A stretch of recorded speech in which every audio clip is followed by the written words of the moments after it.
Like, Goodness me. like legit, I'm palpitating now because that is Fatima, and what that woman God. has done to a particular Preston or Gaga is a story that you will get to see as it You've unfolds. collected your own. But then we have Some of on that. our couch today actor, lawyer, award-winning poet, Fadekemi Olumide-Aluko. Yeah. It's great to have you. You are welcome. Thank you so much, You're Mike. welcome. It's great to be here. Woo. I was so shocked to find out that you're actually a part of the team on TVC because he's on the set of Covenant as well. Yeah. Now I know why you are so good at acting Man. in that So role. that's where I want to start from.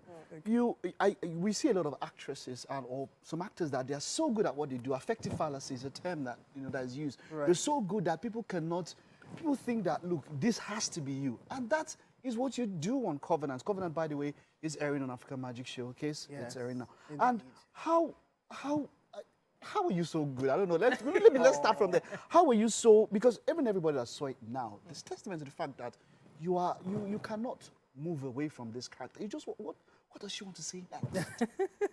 How did it get to this point? How are you so good?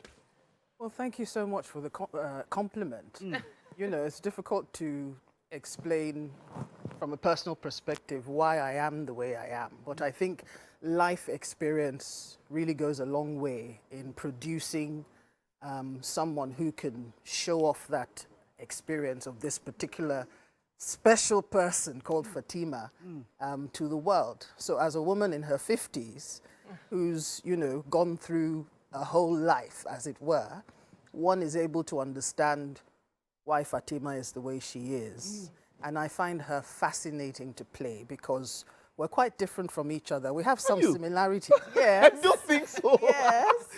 We have some similarities, Okay. but we're quite different in our approach. So when I discovered her character from the script, I was fascinated.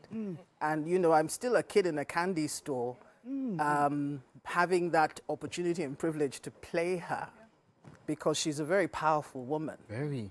Her moral ground is a bit shaky. So she does a lot of shady things, sometimes for the right reasons. But she does have a lot of qualities that are worthy of emulation. Her strength as a woman, it's very unusual, very unique. Her intelligence and a couple of other things as well. So she's a mixed bag. Yeah. I have to say, there's a certain level of poise, charisma, and confidence you need to carry such a role. And then, of course, also still come out here, have a conversation with us, have us drawn in the way we are. From the profile, we saw that you're also a poet. I want to talk a bit about the poetry. Okay. Yes. And That's I think one of my why. favorite things. Yeah. You have a book of poetry. No, I don't. A book, I don't. a collection. No, I actually don't. Really? Okay. I'm not, I'm not that invested as a poet. It's just something I've loved doing since I was a child and, discovered that I was fairly good at it and started sending out some of my poems to organizations. And I began to win a couple of awards, international awards, and, that has been the journey so far. So doing a collection or an anthology, something that I certainly I look forward to doing. How did this all start from you? You are also an educator. Yes. You are. Let's talk about that because look, we always talk about teachers' reward being in heaven. Yeah, so they say. We are always grateful to teachers. For me, I feel like when I want to talk about professions, doctors are number one, teachers are number two. But maybe it changes because look, the teachers have to teach the people when they're growing up. Right. Which started for you? How did you get to become an educator? How did this all come? A thespian at the same time, a poet. How did you get all of this into, It's quite eclectic, isn't it? Yes, it is. It is quite. It is quite. I started my career as a lawyer. That's the first thing I studied. And I practiced law for about 7 years. And then I became less and less passionate about the craft and felt, I had a conversation with my mum, who's my number one role model, by the way, till now, Professor Olumide. And we were talking about what it is that I could do that would make me really happy. My kids were very young at the time. And I was working in a corporate law firm, coming home late. It was high flying, it was nice, I was wearing nice suits, but I was getting very stressed. And so I decided, let me try education. I've always loved being around children. I've always loved teaching them. And so I went back to school. I did a diploma in childhood education, and then I did a master's in international educational leadership. Wow. And the rest is history. So I started teaching in classrooms. Eventually, I started lecturing and then heading schools.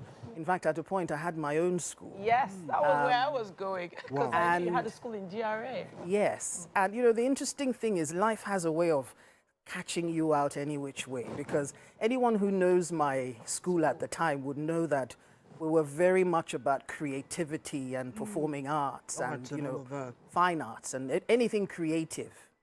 And so I found myself always veering towards those activities until finally I decided to take the plunge and go into theatre. This was about 6 years ago. Wow. I think something happens to you in your 40s. I don't know if any of you have that experience yet. Why 40 or Something happens to you in your 40s where you just decide, time has gone on. You know, if I don't do what it is I really love to do, Exactly. when on earth am I going to do it? Oh, God. You And should so not. I started going for blind auditions. Wow. And I would always get the leads when I went. And so I knew I was onto something. Yes. And eventually this phone call came through. This is my first TV outing. Wow. And it is. And here we are on It is unimaginable and all of that. You see, how do people feel? You maybe your students and all of that, your pupils, when they see you, what do they tell you in that kind of role? And I tell you, for those of you who are watching, you've not seen yet enough yet. Yeah. It goes deeper and deeper and all of that.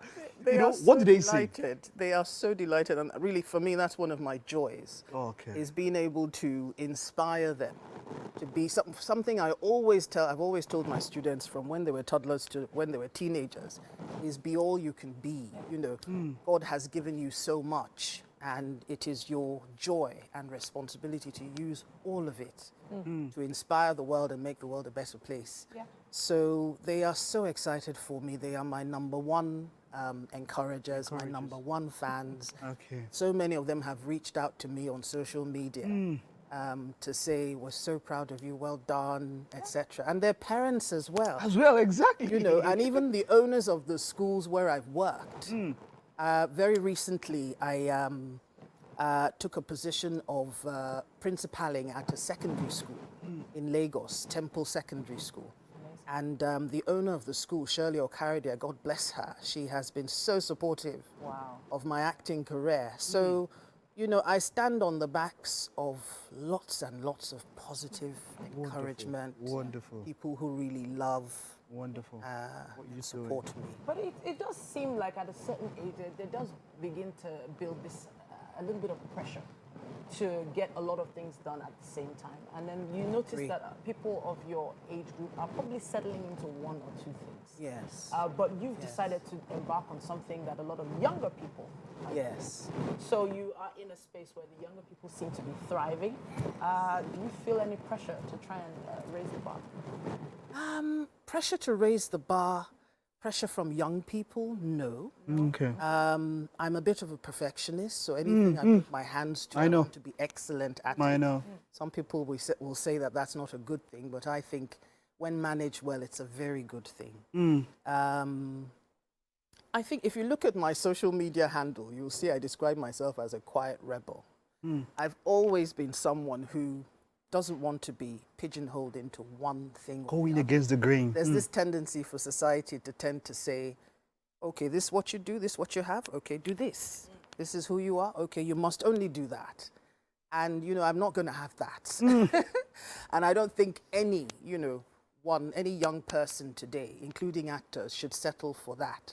Even actors have other strengths and other skills. Some of them are extremely talented entrepreneurs. And so there's so much each person has within them.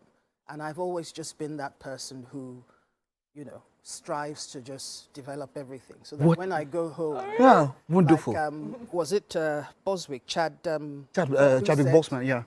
When I go home, I want to be able to tell God, I did it all. You did it all. You left empty. Yes. And I see that spark in your eyes when you're talking about this new phase. What next? Covenant has happened. I am sure more opportunities. I should be your manager or something. You know? Come and talk to me. You should be But, Preston or you Gaga. know, You should be. you know, what next? Where is this going to? How far are you going to take this? Because I know opportunities will come. I'm sure they've said it. Amen to that. You know, how do you, and then 'cause you said something that you started going for blind auditions. Yeah. Yes. You still want to continue, would you still continue going for auditions? Because Oh, there's absolutely. there's a kid of people who feel like, I'm too big for auditions. They should just call me and something like that. What are your thoughts on that? And then what's next? Thoughts on blind auditions, for me, it was the way to go. Was it scary? Yes. Was it intimidating? Absolutely. To you. You bet your life. But yeah, but then, you know, you do it anyway. You do it afraid. That's what courage is about. Courage is not the absence of fear. It's just the willingness to just put yourself out there and see what happens. And if you can just have that little bit of faith, you know, as our Lord and Savior says, nothing is impossible. So in terms of what is next, you know, I had a phone call recently. Someone wanted me to play a role in a movie. And I said, oh, when is the audition? I want to come and audition. And they said, no, we're just offering you the role straight. Like, It will happen. I said, I want More to of come that. and audition. Because for me, the adrenaline, that excitement is part of what keeps me youthful and young. I mean, Not always being in your comfort zone. So a lot of people that I mentor, I always tell them, your growth is just outside your comfort zone. Just come out of it a little bit and then you will begin to blossom and, you know, improve. And so for me, I chase that. I chase that and it keeps me young. You don't think I look younger than a 50-something-year-old? Until you mentioned it, But- I realized that but I'm sure you can know that you're my favorite on that set. You know that. You should know that. Maybe I didn't say it so much, I've but ever seen Mike Rush like this. I don't think I've ever seen you're this happen amazing. on the show. You're amazing. You're Honestly. amazing. Yes, I don't do that. Thank I you, do. Mike. I don't patronize that. Thank you. But I don't you are take that amazing. lightly. Thank you The so great and one and only Fadekemi Olumide-Aluko, aka Fatima. So let's talk about Rose. She threatened my life. How many? Like, yes. So I am as a presenter, an interview, and all of that. And then she becomes the. Okay, no, let me not spoil it for you. But she threatens me a lot. Like, Honestly, anytime meeting her. if we had time, there's so many questions I want to ask you. Like, I want to ask, have you met anyone like Fatima in real life? No, you were And had to interview them and they're threatening your life? intimidating enough. The fear was there. There's It was so great many having you. questions. There's never enough time. But I wanted to say, it seems like you had practice being an educator, working with Nigerian parents, in quotes. There's a lot of acting you have to do in some cases. But we're going to be taking you to the kitchen in a bit. No time? There's no time. There's no time for that. But Oh, thank okay. you so much for coming. Winfrey. This is us wishing you the best. I will see you at the top. You will be there. I will say Bye. yes. And we will meet each other Yes, there. yes, that's it. Thank you so much Thank for you coming. so much. Thank you. Thanks for having me. And Winfrey, say hi. Say your goodbyes. What do you think about Fatima Fadekemi? wow. What do you think about her? Is definitely someone that I'd like to meet and work with. Wishing you all the best in the industry. Keep flying, keep soaring. Thank you so much. All right.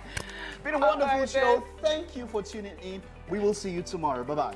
Bye.